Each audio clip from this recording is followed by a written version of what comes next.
بسم الله الرحمن الرحيم. اللهم صل وسلم وبارك على سيدنا محمد وعلى آله وصحبه أجمعين. أهلا بكم في قناة مطبخنا المصري. والنهاردة إن شاء الله هنعمل فيديو سهل وبسيط جدا وموفر جدا.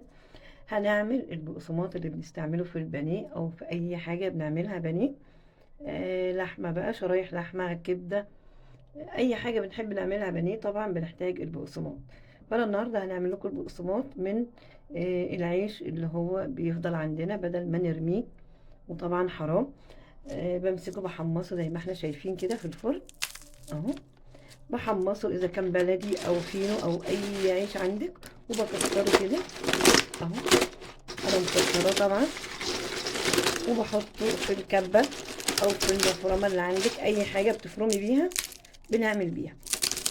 بس دلوقتي هوريكم هعمل ازاي البقسماط في البيت اهو. بجيب المفرمة عندي وبحط فيها بالحبة كده، ما بكترش اهو طبعا، يعني حسب حجم المفرمة عندي. بس كده. او الكبة برضو ممكن نعمل فيها، بنفرم فيها عادي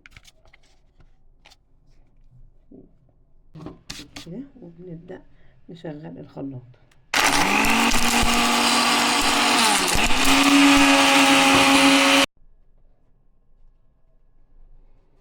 وبعد ما بطحنه بفضيه في مصفى كده عشان ناخد الناعم بس اللي احنا عايزينه، والخشن نرجعه تاني اهو.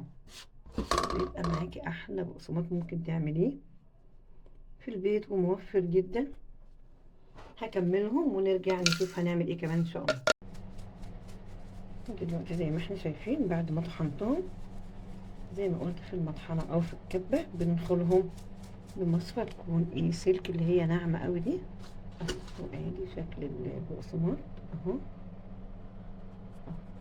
دلوقتي هدخلهم عشان الخشن ده يفضل. اضربه تاني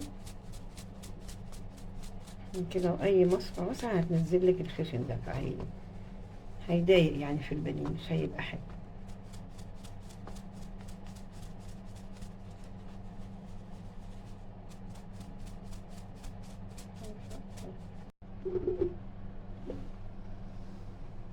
اهو. وده كده البقسماط معانا.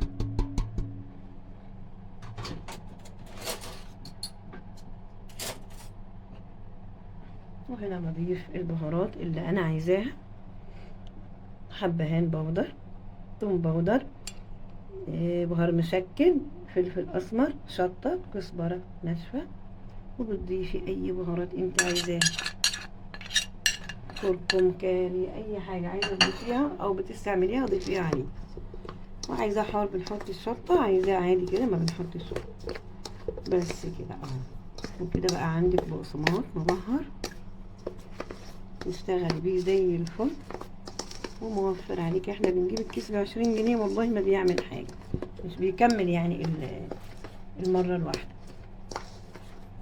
بس كده. وإذا عجبكم الفيديو ما تنسوش اللايك والشير والاشتراك في القناة وتفعيل الجرس. والسلام عليكم ورحمة الله وبركاته.